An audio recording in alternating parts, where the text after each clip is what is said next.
আল্লাহর হাবিব খেজুর খাওয়ানোর পরে নবীজি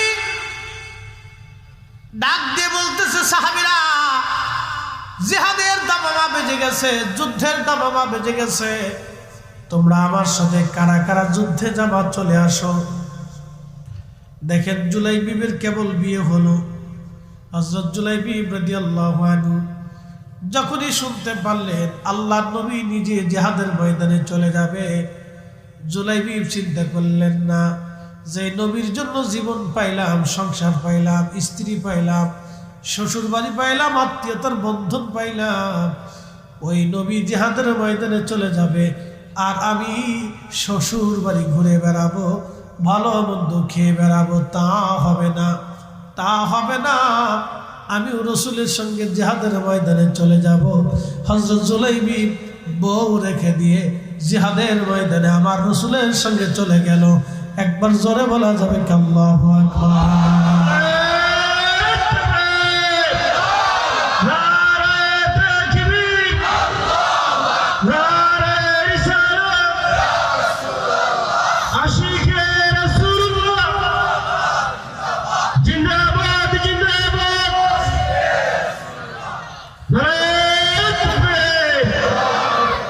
তেলের গাড়ি তেলে চলে,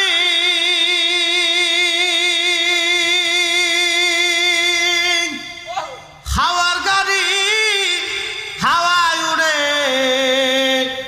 বিনা তেলে চালাই গাড়ি নবী সুলাইমান। আমরা সেই মুসলমান, আমরা সেই মুসলমান। আল্লাহুম্মা সাল্লি আলা সাইয়্যিদিনা মাওলানা ওয়া আলা আলি সাইয়্যিদিনা মাওলানা। তুমি আল্লাহর প্যারা হাবিব, তোমার তুলনা নাই কেউ আর, তোমার মতো আকাশ ভ্রমণ করে নাই কোন পয়গম্বর। আল্লাহ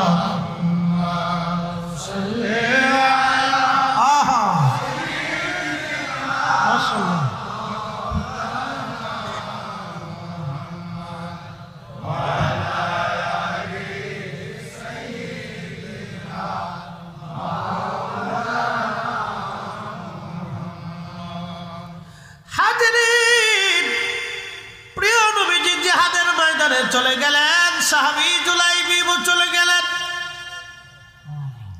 শুনে যাবেন, আজ দেহ থাকলে ইমানদার হওয়া যায় না, অনেক বড় শক্তির অধিকারী হইলে মুজাহিদ হওয়া যায় না। মুজাহিদ হতে হলে আপনাকে অনেক বড় হৃদয়ের অধিকারী হতে হবে, ঠিক কিনা?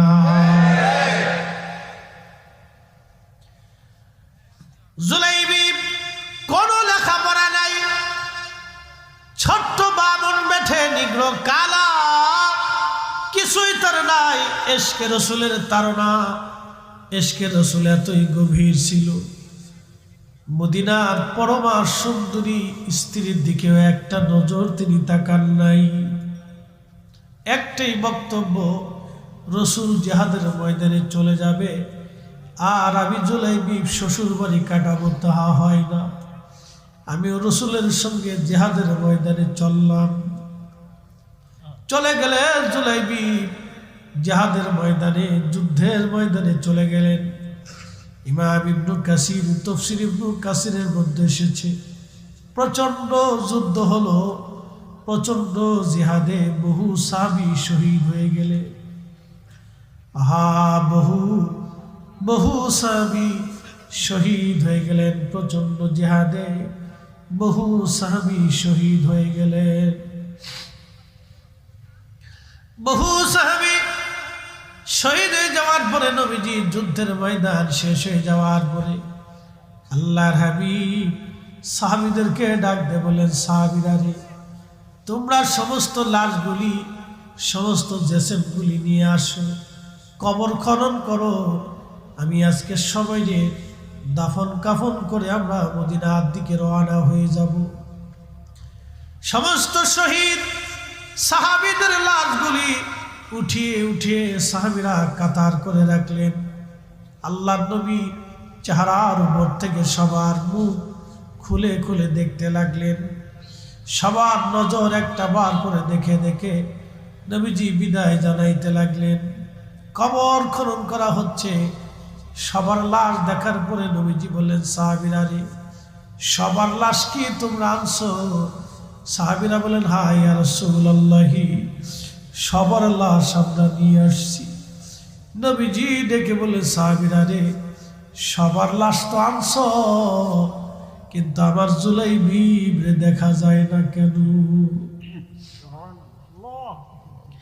আমার জুলাইবিব কোথায় আছে বলো? বলে, হুজুর আপনার জুলাইবিব শহীদ হয়ে গেছে।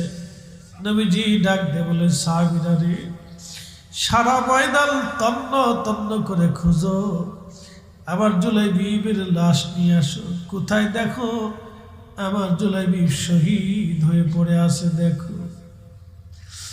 সারা ময়দান তন্ন তন্ন করে খুঁজতে খুঁজতে সাহাবীরা দেখলেন 7টা কাফেরের লাশ পড়ে আছে। এই 7টা কাফেরের লাশের নিচে জুলাইবিবের লাশ পড়ে আছে।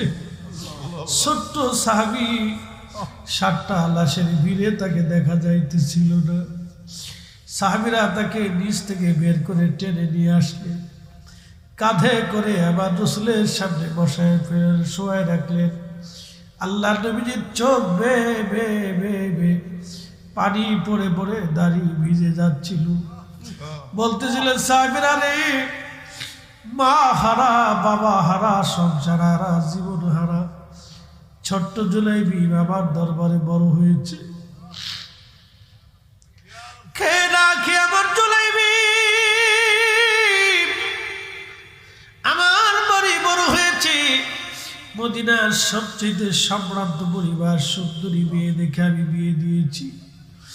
আমার জুলাইবিব বাসর ঘর না করে আমি রাসূলের প্রেমে পড়ে এই ময়দানে আমার সঙ্গে জিহাদে চলে আসছে। আমার জুলাইবিব আজকে শহীদ। সাহাবীরা, সবার লাশ তোমরা দাফন করবা, কিন্তু আমি নবী আজকে নিজে কাঁধে করে আমার জুলাইবিবের লাশ নিয়ে আমি নবী নিজে আজকে দাফন করব। চিৎকার করে ধরে বলেন, ইয়া রাসূলুল্লাহ। সাহাবীরা বলতেছেন, সবার লাশ কবরে নামানো হলো, নবীজি নিজে কাঁধে করে জুলাইবিবের লাশ। একসাথে বলবেন কি আল্লাহু আকবার। জুলাইবিবের লাশ নবী নিজে কাঁধে নিয়েছে। উম্মতের লাশ নবীর কাঁধে, রাসূল নিজে কাঁধে করে জুলাইবিবকে নিয়ে নিয়ে হেঁটে হেঁটে কবরের দিকে যাইতেছিলেন। চোখের পানি বেয়ে বেয়ে পড়তে লাগতেছে। সাহাবীরা রে, আমার জুলাইবিবকে মদিনার সুন্দরী মেয়ে দেখে বিবাহ দিয়েছি।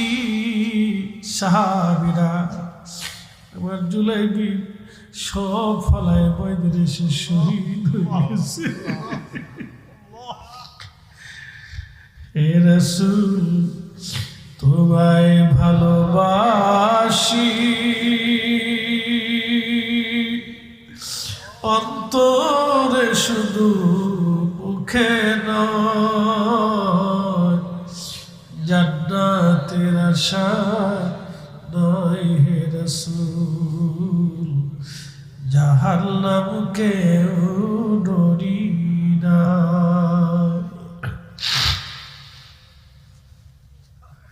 তোমায় পাওয়ার আশায় মন ছুটে যায় মদিনায়। তোমায় পাওয়ার আশায় মন ছুটে যায় মদিনায়। আশিকে দিদার দাও না, আর দূরে থাকিও না। এ আশিকে দিদার দাও না, আর দূরে থাকিও না। হে রাসূল তোমায় ভালোবাসি, অন্তরে শুধু মুখে নয়, জান্নাতের আশায় নয় হে রাসূল, জাহান্নাম কেউ ডরি না।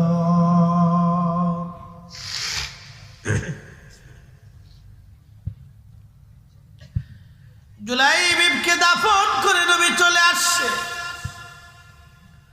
যেই মেয়েটা রাসূলের কথায় জুলাইবিবের মতো একজন বামন বেঠে মানুষকে বিয়ে করলো, আল্লাহর নবী মসজিদে নববীর মধ্যে বসে বসে কাঁদতেছিলেন, হাত বাড়িয়ে দোয়া করতেছিলেন, ইয়া রাব্বি, আমার কথায় একটা মেয়ে জুলাইবিবকে বিয়ে করলো, ইয়া আল্লাহ, আমার জুলাইবিব জিহাদের ময়দানে শহীদ হয়ে ঘুমিয়ে গেল।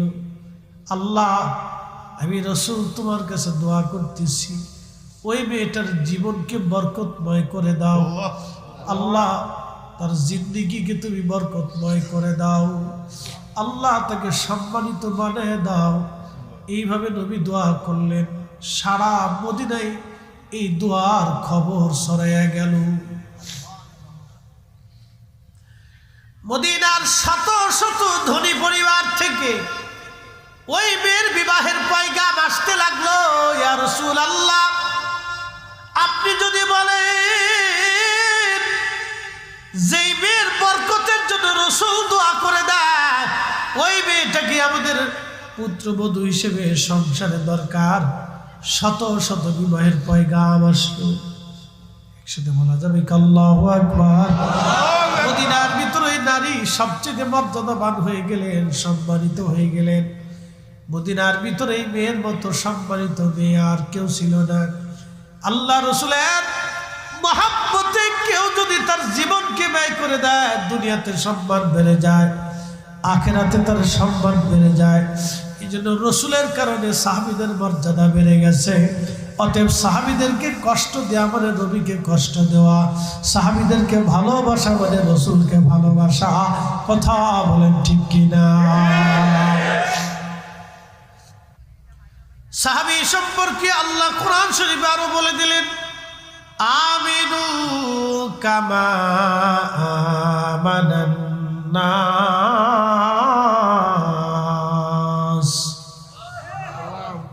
একবারে সূরা বাকারার প্রথম দিকে আল্লাহ এই শব্দগুলি উচ্চারণ করছেন। দেখেন, আল্লাহ বললেন, ওয়া ইযা কিলা লাহুম, আমি যখন তাদেরকে বললাম আমিনু, তোমরা ঈমান আনো। কিভাবে?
সাহাবীদের কি বলছে? নির্বোধ, বোকা। এটা আমার বিশেষ বিষয়টা অত্যন্ত ইম্পর্টেন্ট, গুরুত্বপূর্ণ আমাদের ইমানের জন্য অত্যন্ত দামি সাবজেক্ট আছে বিষয়। সাহাবীদেরকে নির্বোধ বলল কারা? মুনাফিকরা, কাফেররা। তারা বলতেছে আমরা কি ইমান আনবো, বিশ্বাস স্থাপন করবো।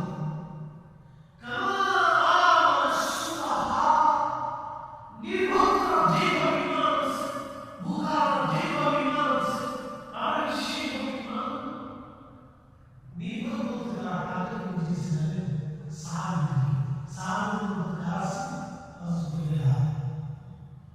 তিনি কি দাস? হযরত সুরাইয়া। তিনি কি দাস? হযরত ইয়াসার। দরিদ্র হযরত জুলাইবি, একবারে বেটে বিশ্ব দরিদ্র, খাওয়া দাওয়া, এরকম দরিদ্র হত দরিদ্র মিসকিন সাহাবীদের কথা সে বলেছে নির্বোধ, বোকা।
Soya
চোখের সামনে শহীদ হলো, তার একটা সন্তান পরিবারের শুধু হত্যা আকবর সবাই হত্যা করে ফেলল। তারা কাউকে বাঁচতে চাইলে সে জীবন দিয়ে জীবনকে বড় করল রাসূলুল্লাহ কালে জীবন দিয়ে হযরত সুবাইয়া রাদিয়াল্লাহু আনহা সাথে স্ত্রী একসাথে জীবন দিয়েছিলেন। এই জন্য সাহাবাদের প্রতি ইমান আল্লাহ বলে দিয়েছেন, আল্লাহ লা তাতাখিযু ওয়ালাদাম মিন বাদি, আমার দিকে পড়ে আমার কোন সাহাবীর সহযোগিতা তোমরা করবে না, কোন সাহাবীর ত্রুটি করবে না, বিচ্যুতি করবে না, খাতা করবে না, ভুল করবে না, তাদের ত্রুটি বিচ্যুতি বের করবে না। একবার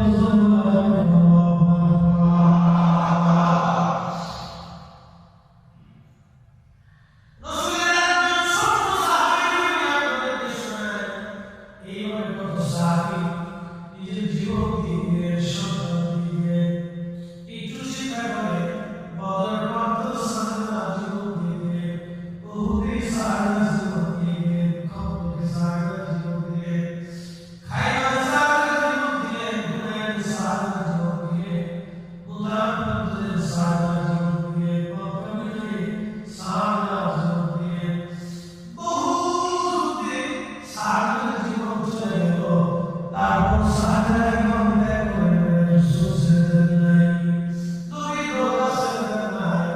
এই জন্য সাহারাদের কোনো ভুল ধরা যায় না, তাদের ভুল ত্রুটি বের করা যায় না। তারা আমাদের আদর্শ, তারা আমাদের অনুসরণীয় কথা বলে ঠিক না।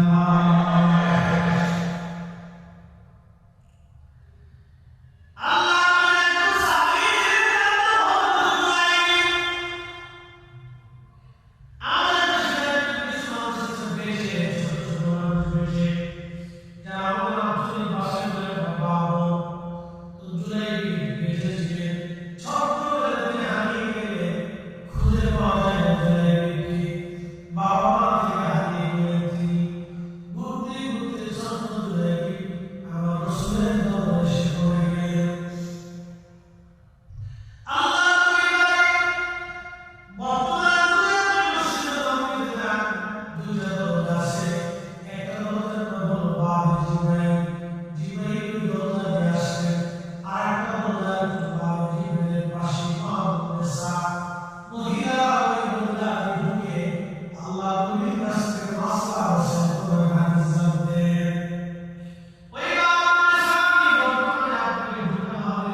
না খাওয়ানি, না জান্নাত সানসি, না বাহাদুর সুবহানি, না হলে যুদ্ধসওয়াব দিনা মুকাদ্দিয়ানি, না ইমাম আযম, না ইমাম শাফিঈ, না হানাফি, না মালিকি, পৃথিবীর লক্ষ লক্ষ আলেম শেখ হাদিস মুহাদ্দিস বড় বড় আলেম লক্ষ হাদিস মুহাদ্দিস সমস্ত সাহস রাখেন, সাহসে রাখেন, কি করে অবস্থা পুরা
বেশি মানুষ এরপরে তার বংশে পৌঁছে। আচ্ছা বলেন তো, একটা ছেলে বাপ ছিল না, বাপ ছিল না, বাপ কোথায়, ভাই কোথায়, কেউ জানে। এরকম ছেলের সাথে তোর বাপ মেয়ে মিলতে চায়, হ্যাঁ, যে কোথায় সে যত করে করবে, শত করে করবে, বাবা সিদ্ধান্ত দিতে পারে, এটা তো তার কিছুই নেই। সে কোথায় যাবে, হারিয়ে যাবে, চলে যাবে, খুঁজে পাওয়া যাবে না। তার তো কোথাও ঠিকানা নেই। তো সাহাবীরা চিন্তা পেশাব করে বললেন, ইয়া রাসূলুল্লাহ, আমার স্ত্রী আছে, তার সাথে পরামর্শ করে আমি কোনো সিদ্ধান্ত দেব না। দেখেন, যে সাহাবা জীবন দিয়ে ভালোবাসে, সেই সাহাবী এই উত্তর দিয়েছে। এখন আপনি বলেন, এই কথাগুলো আমরা কি সাহাবী বলতে পারি? তারা বলতে পারি? অবশ্যই। কারণ তারা দিন থেকে রাসূলকে ভালোবাসতেন। হয়তো স্বামীর জন্য তিনি বিচলিত হয়ে গেছেন। এই পরিবেশে তাকে স্বামীর জন্য হয়তো সে বিচলিত হয়ে গেছে। এটা এখন কি করবে? তো তিনি বললেন, ইয়া রাসূলুল্লাহ, আমার স্ত্রী আছে, আমি তার সাথে পরামর্শ করব। তা আল্লাহ নবী তার সাথে বললেন, আমি মৃত্যু জানি। তো সাহাবীরা বলছে, ভাইয়া মুসলিম সৌসরি তোমার মেয়ের আল্লাহ পাঠিয়েছে। মহিলা বলছে, ওই রাসূল বিয়ে করতে চায়। মহিলা হাসিমুখে বলে, স্বামী বলেন কি? আল্লাহ তুমি আমার সাথে আত্মীয়তা করবে, এর চেয়ে বড় সৌভাগ্য আমার জন্য আর কি হতে পারে?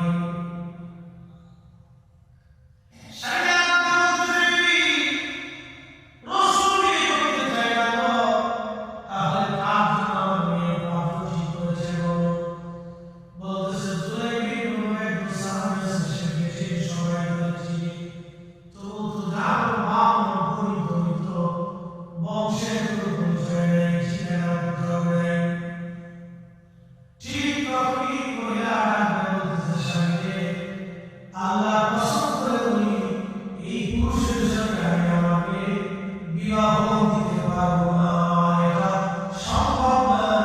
এই ছেলের সাথে রাসূলুল্লাহ বিয়ে দেব না। ওই ছেলের কাছে বিয়েটা আমারে বলেছে। মেয়েটা মানে বিপত্তি শুনতেছিল বাবার করে কষ্ট হচ্ছে। মেয়েটা তার মুখ থেকে বাবা মনে এসে বলছে, মা এবং বাবা বলেন কি হয়েছে, কি নিয়ে বলতেছে? বলতেছে, বেটি রে, রাসূল তোমার বিবাহে পয়গাম পাঠিয়েছে। জুরাইর ইবনে একজন বেটে নাম সাবিত ইবনে আব্দুল্লাহ নাম শুনেছে, কত দরিদ্র বংশের পরিচয় বড় অভাব, তার সাথে তোমার বিবাহ হতেই পারে। মেয়েটা ধমক দিয়ে বলতেছে,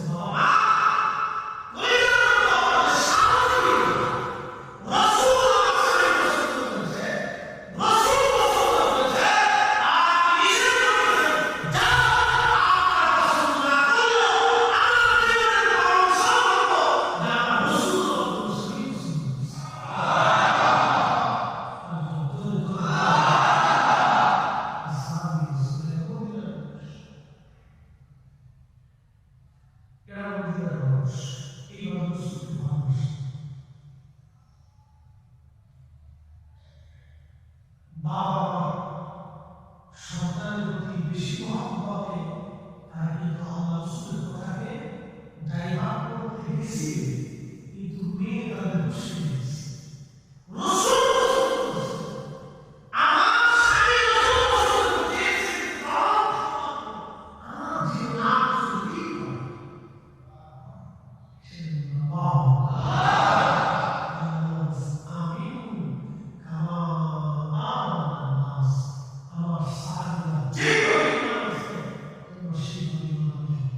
এই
মানুষের একটা রুচিরও ব্যাপার স্যাপার আছে, কথার কোন ঠিক কিনা? আচ্ছা, আমাদের ধর্ম কি রুচি সম্মত না রুচিহীন? রুচি সম্মত। আমরা যেটা পরিশুদ্ধ আল্লাহ সেটা আমাদেরকে খাইতে কইছে, কথা কোন ঠিক কিনা? পরিশুদ্ধ যেটা আল্লাহ সেটা কি কইছে? আমাদেরকে খাইতে কইছে। অপরিশুদ্ধটা আল্লাহ আমাদেরকে খেতে বলে না, পরিশুদ্ধটাকে আল্লাহ খেতে বলছে। একসাথে বলবেন আল্লাহু আকবার। তো মনোযোগ দিয়ে, আমাদের দেশে বিবাহে অনেক কাজী বিয়ে পড়ায় কিন্তু মুইতেও পানি নেয় না। কি কথা কর না কেন? অনেক কাজী আছে ফ্যাশন করে পানি নেয় না, এত ধরিয়াই না আগে গোসল করাবে, বাপ তুই আগে গোসল কর। কারণ এই পবিত্রতার বন্ধন কিন্তু 2-1 দিনের জন্য না। আমি আবার বলতেছি, আপনাদের সবার পরিচয় হয়েছে কিন্তু এই বন্ধনের জন্য। কি কথা কর না কেন? আপনার ওই সন্তানের পরিচয়টাও কিন্তু এই বন্ধনের জন্য হয়েছে। অতএব এটাকে আপনারা ছোট করে দেখার সুযোগ নাই। কি কুকু কুকু কুকু এইটা দিয়ে না, এইটা দিয়ে চালাবেন না। সর্বপ্রথম এটা পবিত্রতার মাধ্যমে রাসূল পাকের সুন্নাহ পদ্ধতি দিয়া, তারপরে দোয়া দরুদ দিয়ে পবিত্রতার মাধ্যমে এটা শুরু করতে হয়। বাসর করে গেলেও শুকরানা 2 রাকাত নফল নামাজ পড়তে হয়। ও কুকু কাকু শুনবে না, নামাজি পড়বে। হ্যাঁ, ও কুকু কাকু চলতেছে, ওর ঘরের কোনায় কুকু কাকু চলতেছে, কুকু কাকু দেখবে না নামাজ পড়বে। বাসর ঘরে যেও স্বামী স্ত্রীকে শুকরানা 2 রাকাত নামাজ পড়ে আল্লাহর কাছে দোয়া করতে হয়। ওই রাতের দোয়াটা আল্লাহ কবুল করে, শিখাই দিয়ে দিয়েছে। লজ্জা শরমের তো কিছু নাই। আমাদের ছেলে পেলেরা তো ওগুলো বুঝেই না, ও খালি কুকু কাকু বুঝে, আর খালি চিন্তা করে বউ নিয়ে হানিমুনে যাবো, ঘুরতে যাবো। যাও ঘুরতে যাওয়া অসুবিধা নেই, তুমি ঘুরতে যাও, আসমানে যাও না, পাহাড়ে যাও না, জমিনে যাও না, সাগরের নিচে যাও, সমস্যা নেই। কিন্তু বুঝতে হবে, বাসর ঘরে স্বামী স্ত্রী যখনই যাবে সর্বপ্রথম তাদেরকে উযু করে নামাজ 2 রাকাত শুকরানা নফল আদায় করতে হয়। 2 স্বামী স্ত্রী একসাথে নামাজ পড়ে আল্লাহর দরবারে ওই দিন যাহা সব ইয়া রাব্বি, আমরা আমাদের জীবনের প্রথম রাত শুরু হচ্ছে। আল্লাহ, আমাদের এই বন্ধনটাকে তুমি আজীবন পর্যন্ত মজবুত রাখো এবং জান্নাত পর্যন্ত আমাদেরকে স্থায়ী করে দিও। এটা মনে রাখবেন, রাত্রিবেলা এইভাবে দোয়া করতে হয়। খালি কুকু কাকু মানে দেশটার পাগল বানাই ফেলছে একবারে।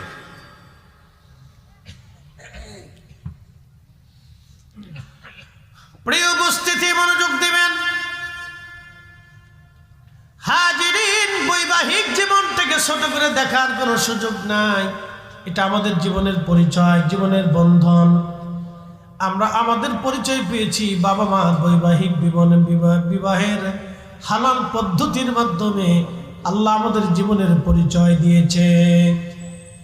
অতএব ছেলে মেয়েদের বিবাহটাও আপনারা দিবেন পবিত্র বৈবাহিক বন্ধনের মাধ্যমে। আল্লাহ নবী, আল্লাহর হাবিব সাহাবীকে ডাক দেয়া বলেন, জুলাইবি তুমি বিবাহের সামানা জোগাড় করো। সাহাবী গরিব মানুষ ছিলেন, হত দরিদ্র, অনেক কষ্ট করে তিনি বিবাহের সামানা জোগাড় করলেন। ধনী ধনী সাহাবীরা কিছু কিছু দিয়ে তার বিবাহের ব্যবস্থা হয়ে গেল।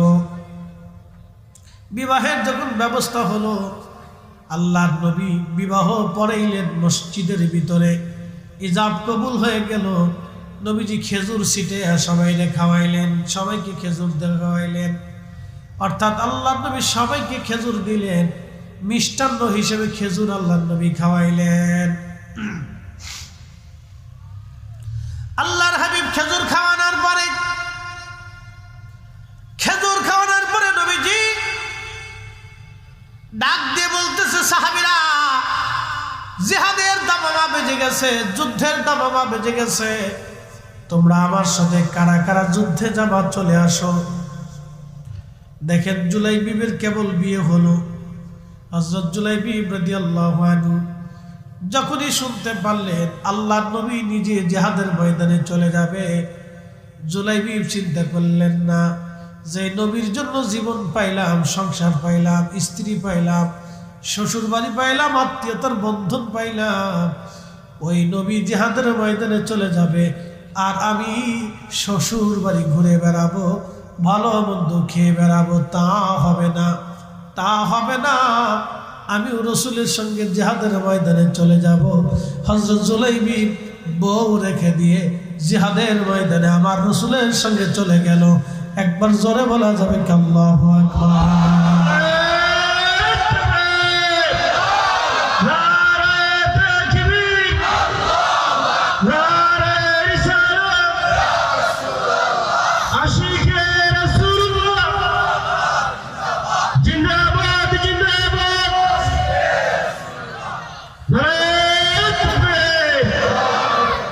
তেলের গাড়ি তেলে চলে,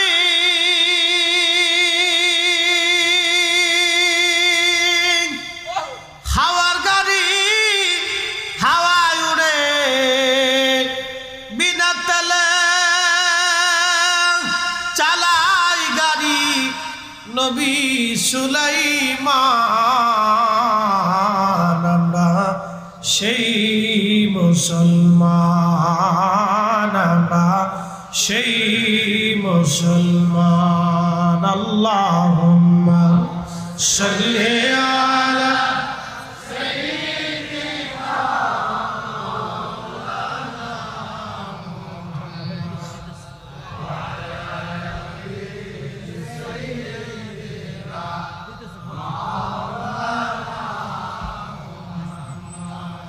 তুমি আল্লাহর প্যারা হাবিব, তোমার তুলনা নাই কেউ আর, তোমার মতো আকাশ ভ্রমণ করে নাই কোন পয়গম্বর।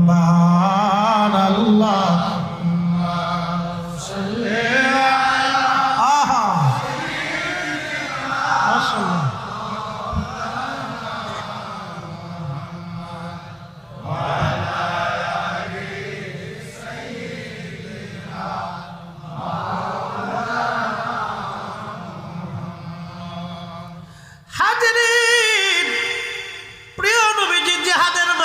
চলে গেলেন, সাহাবী জুলাইবীও চলে গেলেন।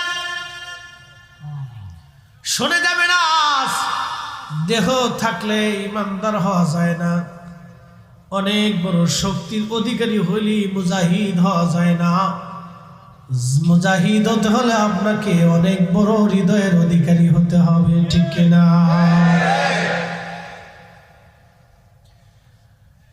জুলাইবী কোনো লেখাপড়া নাই, ছোট্ট বামন বেঠে নিগ্র কালা, কিছুই তার নাই। ইশকে রাসূলের তাড়না, ইশকে রাসূল এতই গভীর ছিল, মদিনার পরমা সুন্দরী স্ত্রীর দিকেও একটা নজর তিনি তাকান নাই। একটাই বক্তব্য, রাসূল জিহাদের ময়দানে চলে যাবে আর আমি জুলাইবী শ্বশুর বাড়ি কাটাবো, তাহা হয় না। আমিও রাসূলের সঙ্গে জিহাদের ময়দানে চললাম। চলে গেলে জুলাইবী জিহাদের ময়দানে, যুদ্ধের ময়দানে চলে গেলেন। ইমাম ইবনে কাসির তাফসীর ইবনে কাসিরের মধ্যে এসেছে, প্রচন্ড যুদ্ধ হলো, প্রচন্ড জিহাদে বহু সাহাবী শহীদ হয়ে গেলে। বহু সাহাবী শহীদ হয়ে গেলেন, প্রচন্ড জিহাদে বহু সাহাবী শহীদ হয়ে গেলেন।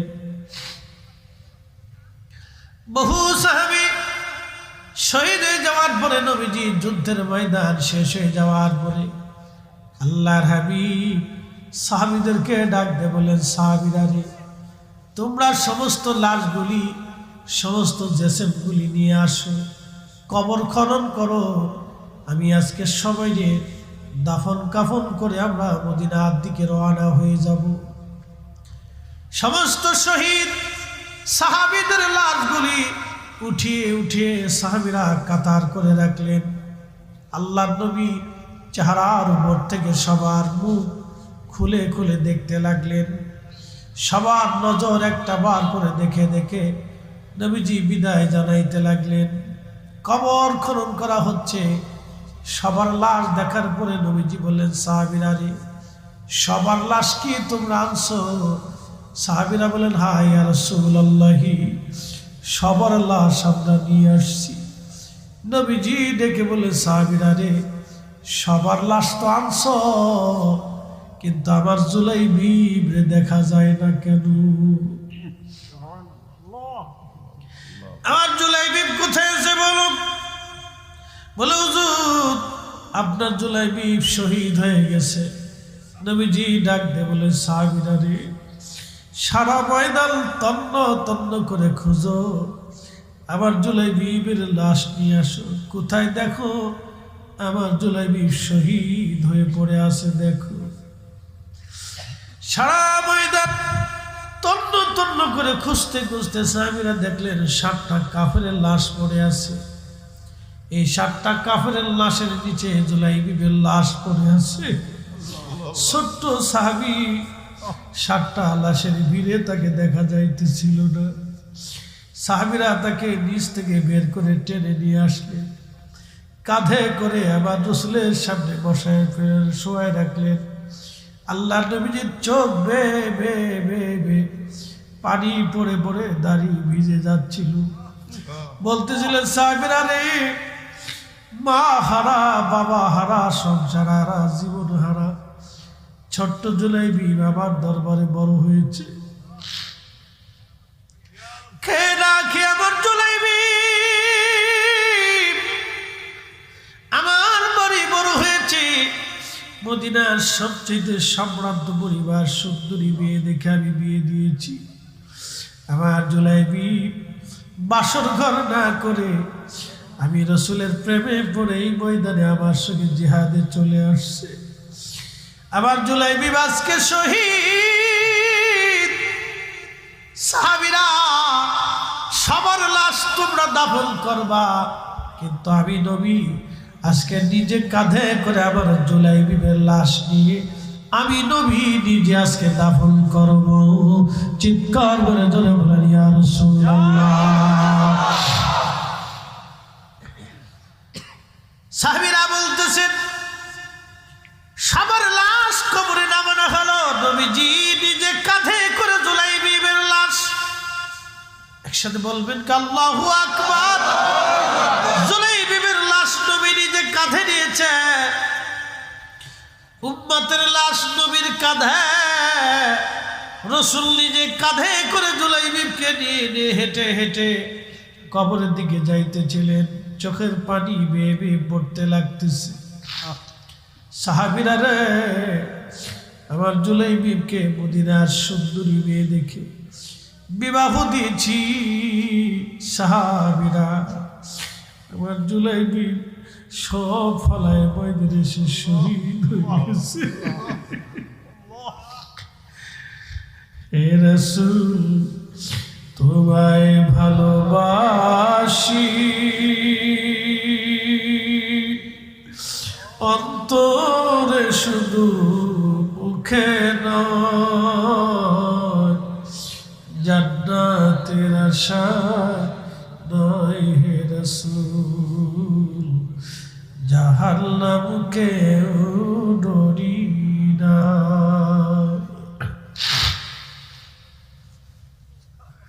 তোমায় পাওয়ার আশায় মন ছুটে যায় মদিনায়। তোমায় পাওয়ার আশায় মন ছুটে যায় মদিনায়। এ আশিকে দিদার দাও না, আর দূরে থাকিও না। এ আশিকে দিদার দাও না, আর দূরে থাকিও না। হে রাসূল তোমায় ভালোবাসি,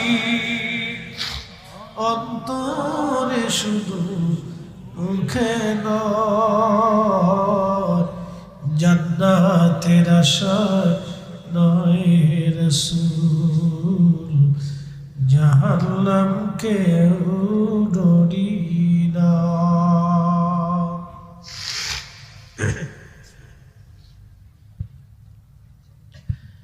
জুলাইবিবকে মেয়েকে দাফন করে নবী চলে আসছে।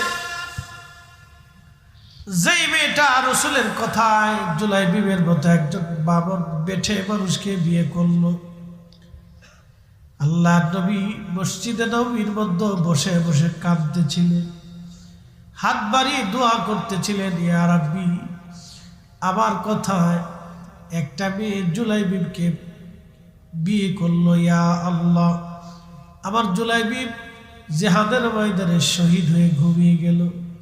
আল্লাহ, আমি রাসূল তোমার কাছে দোয়া করতেছি, ওই মেয়েটার জীবনকে বরকতময় করে দাও। আল্লাহ, তার জিন্দেগিকে তুমি বরকতময় করে দাও। আল্লাহ, তাকে সম্মানিত বানিয়ে দাও। এইভাবে নবী দোয়া করলেন। সারা মদিনায় এই দোয়ার খবর ছড়াইয়া গেল।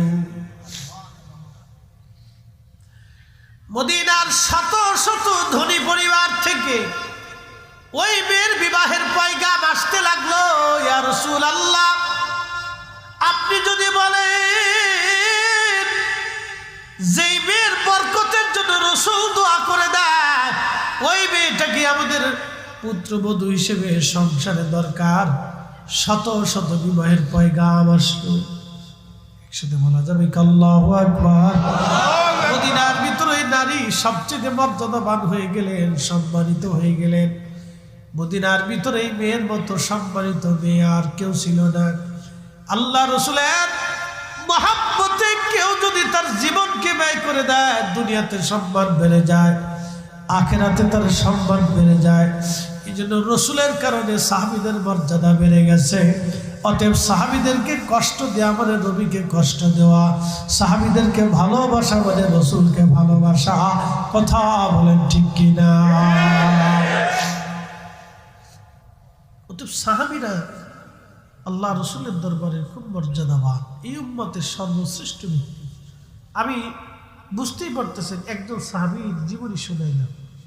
দেখেন, কোনো লেখাপড়া নাই, একটা বামন বেঠে কোথায় হারিয়ে আসছে, তার বংশ পর্যাদা কেউ খুঁজে পায়নি, আর সে কোনোদিন তার বাবা মাকেও কোনোদিন খুঁজে পায়নি, আর বাবা মাও তাকেও কোনোদিন খুঁজতে আসেনি। যে একটা বামন বেঠে ছেলে হারিয়ে গেছে, ওরা খোঁজ নিয়ে নেই। বুঝতে পারছে? তো সেই সাহাবী জুলাইবিব রাদিয়াল্লাহু আনহু, আল্লাহ স্বর্ণাক্ষরে তার কথাগুলি লেখা আছে, তার সম্পর্কে কোরআনের একটা আয়াত আল্লাহ নাযিল করছে। একসাথে বলবেন আল্লাহু আকবার। এই মুহূর্তে আয়াতের কোন সূরার আয়াতটা আমার স্মরণে নেই, আয়াত আল্লাহ নাযিল করছে, তার তাফসীরে আমি তার জীবনের ঘটনাটা পড়ছিলাম উপস্থিতি। এই জন্য আপনাদেরকে বলবো হাজিরিন, সাহাবীরা হচ্ছে সত্যের মাপকাঠি। কথা বলেন ঠিক কিনা? সাহাবীরা সত্যের মাপকাঠি। আল্লাহ নিজে তাদেরকে মাপকাঠি বানিয়ে দিয়েছে, আমি দেইনি। সাহেব কেবলা ফুলতুলি রাহিমাহুল্লাহ দেয়নি, আল্লাহ নিজে দিছে। কথা ঠিক কিনা? কোন পীর ওলি বুজুর্গ উলামা ফুদালা দেন নাই, দিয়েছেন আল্লাহ সরাসরি নিজে, এবং আল্লাহ রাসূল দিয়ে গেছে। অতএব তাদের ব্যাপারে আমাদের বক্তব্য থাকবে সুস্পষ্ট, তারা উম্মতের শ্রেষ্ঠ ব্যক্তি। প্রিয় উপস্থিতি, এইভাবে অনেক সাহাবী, আমি কয়জনের কথা বলবো, কয়জনের নাম বলবো, অনেক সাহাবী। তার ভিতরে আরেকজন সাহাবীর কথা বলে দিয়েছে, শেষ। একসাথে বলেন তো আল্লাহু আকবার। আচ্ছা বলেন তো, আমরা অর্থ করি পাগল না?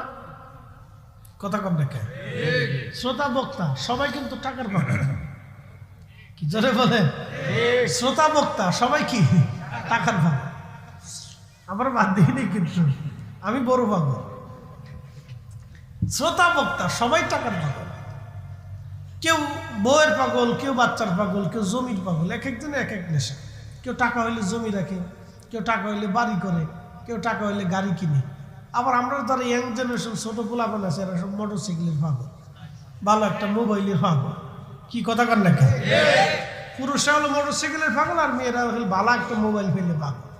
কেমনে টিকটক বানাইবো তার পাগল। ওরে বাপরে বাপ, সর্বনাশ!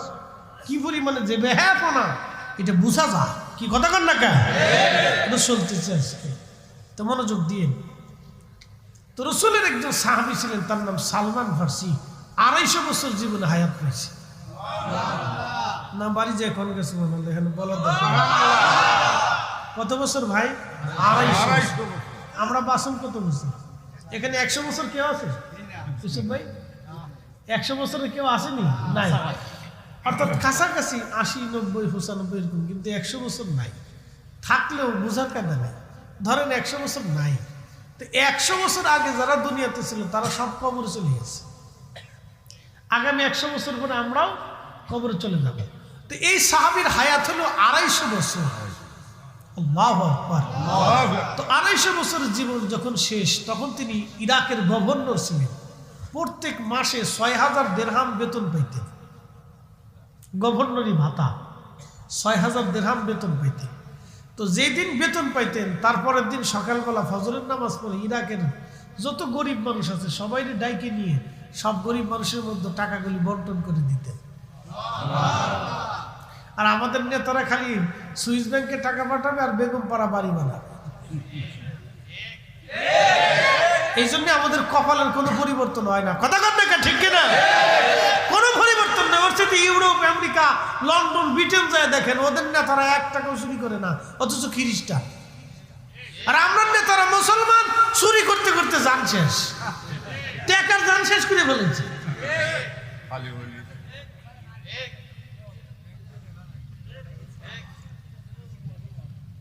অবস্থা খারাপ। শোনেন, এই কোনটা ভালো আমি নিজেও জানি না। স্বাধীনতার পর থেকে এই পর্যন্ত ভালো পাইলাম না। আগামীতে কপালে আমাদের কি আছে তাও জানি না, কইতে পারতেছি না কোনটা ভালো কোনটা মন্দ। 5 বছর পরে বোঝা যাবে।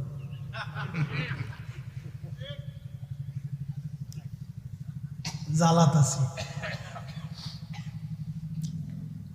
তো সালমান ফার্সি রাদিয়াল্লাহু আনহু ইন্তেকাল করার সময় খুব কাঁদতেছে।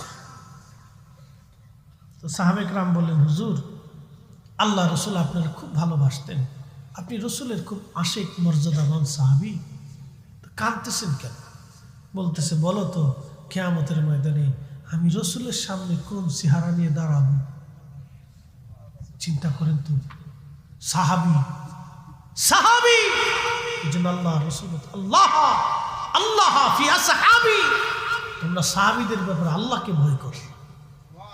সাহাবী বলতেছে, আমি কিয়ামতের ময়দানে আমার রসুলের সামনে কোন চেহারা নিয়ে দাঁড়াবো বলতো? বলে, কেন, কি হয়েছে? নবীজি দুনিয়ার থেকে যাওয়ার সময় সমস্ত সম্পদ আল্লাহর রাহে দান করে দিয়ে গেছে। আমি ইন্তেকালের সময় কত সম্পদ জমা হয়েছে, রসুল যদি জিজ্ঞাসা করে কি জবাব দিব বলো তো? তো বলতেছে, কি জমা হয়েছে? দেখো, আমার মাথার পাগড়ি, আমার গায়ের জুব্বা, একটা আবা, একটা লাঠি, একটা ওই কাঠের পানির পিয়ালা, আর একটা কাঠের বাসন।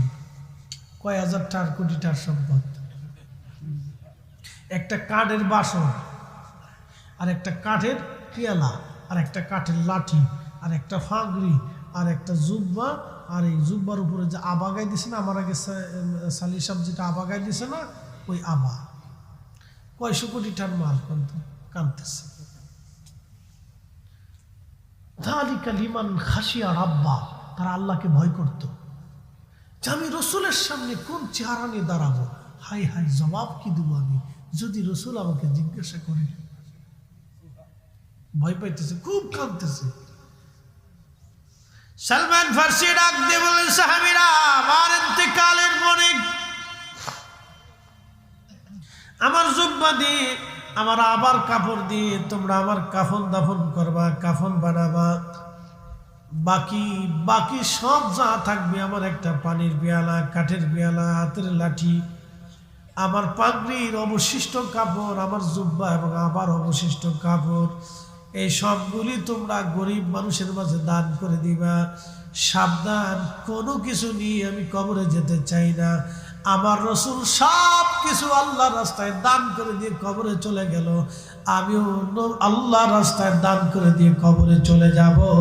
আমি কিছুই নিয়ে কবরে যাব না। একবার জোরে বলা যাবে কি, ইয়া রাসূলুল্লাহ? একবার জোরে বলেন আল্লাহু আকবার। তেলের গাড়ি তেলে চলে,